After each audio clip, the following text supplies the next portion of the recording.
ষাট ষষ্ঠী, ষাট ষষ্ঠী, ষাট ষষ্ঠী।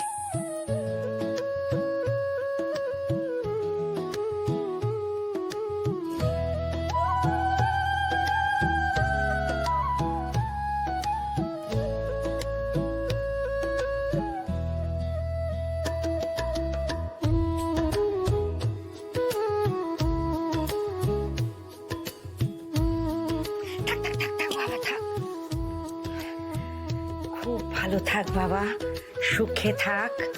মা ষষ্ঠী তোর মনের ইচ্ছে সব পূরণ করুন। আচ্ছা মা, বৃষ্টি কোথায় গো?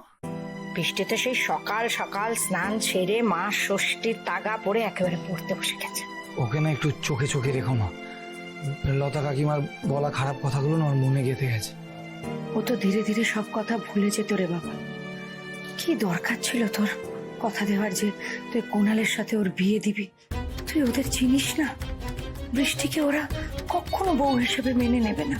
তাও মা, লতা কাকিমার সঙ্গে তো আমাকে কথা বলতেই হবে। আমি চাই না বাকি জীবনটা বৃষ্টির ভালোবাসা হারানোর দুঃখে মনমরা হয়ে থাকো। কিন্তু আদৌ কি ওর দুঃখ খুঁজবে? কি জানি মেয়েটার কপালে কি লেখা আছে। যা হবে মা ভালোই হবে, আমি তো আছি, আমি সবটা সামলে নেব। আচ্ছা মা, আমার না দেরি হয়ে গেছে, আমাকে এবার কাজে যেতে হবে। এই কয়েকটা দিন রুদ্রপুরে ছিলাম তো অনেকগুলো কাজ জমে গেছে মা। আমি এবার আসলাম, বেরোচ্ছি। না, আজ না খেয়ে বাড়ির বাইরে পা রাখা যাবে না। আচ্ছা ঠিক আছে, তুমি তাড়াতাড়ি অল্প করে খাবার দিয়ে দাও। খাওয়া দাওয়ার কথা হচ্ছে শুনছিলাম। শাশুড়ি মা, আজ তো জামাই ষষ্ঠী, তা আমার জন্য ভালো মন্দ রান্না করেছেন নিশ্চয়ই। বছরেই একটা দিনই তো আপনার ঘাড় ভেঙে পোলাও কালিয়া সব খেতে পাই।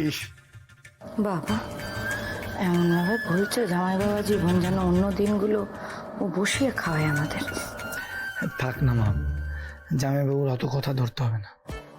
সবই তো ছেড়ে দিচ্ছি, কোনটা আর ধরছি? ওদের কথা শুনেই আমার কপিত্তি ঝুলে যায়। হ্যাঁ বাবা,